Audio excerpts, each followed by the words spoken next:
Bismillahirrohmanirrohim. Assalamualaikum warahmatullahi wabarakatuh. Langkung tipayun simkuring ngahaturkeun hatur nuhun ka pihak panitia nu parantos masihan waktos kanggo sasanggem dina ieu acara. Hapunten anu kasuhun saupami dina ieu biantara aya pisanggem anu kirang merenah. Bapak Kepala Sakola miwah Bapak sareng Ibu Guru, katut para sepuh nu hadir di ieu tempat. Kitu deui sakumaha rerencangan sakola sadaya anu dipika cinta. Dinten ieu dina raraga paturaytineung murid kelas 12 tipayun mangga urang sasarengan nyanggakeun puji sinareng syukur ka Gusti Nu Maha Suci. Reh maparinan taufik sareng hidayahna.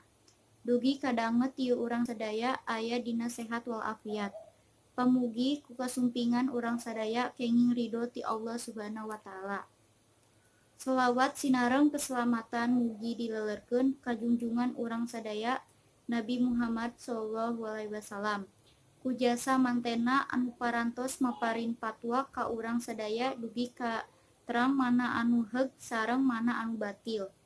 Mugia urang sadaya kalebet umat anu taat kana ajaran mantena. Bapak sareng Ibu Guru sareng rerencangan sakola sadaya anu dipika cinta, simkuring atas nami wakil murid kelas 12 seja ngadugikeun katineung kedalisan dina raraga paturaytineung.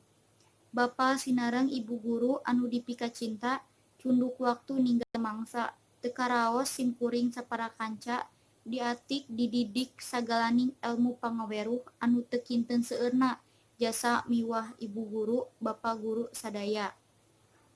Kumargi sakitu simkuring saparakanca tina samudayaning kalepatan kali ti eta simkuring saparakanca sejaneda pidua ka Bapak Ibu Guru supados tiasa neraskeun diajar ka sakola nu langkung luhur. Teu hilap ka adi-adi sadaya nu masih keneh di bangku sakola, mugi sing getol diajar sareng sing taat kana piwuruk Bapak sareng Ibu Guru. Bapak Ibu Guru sadaya nu sami hadir nu dipika cinta sakitu biantara ti simkuring mung sakitu kasuhun.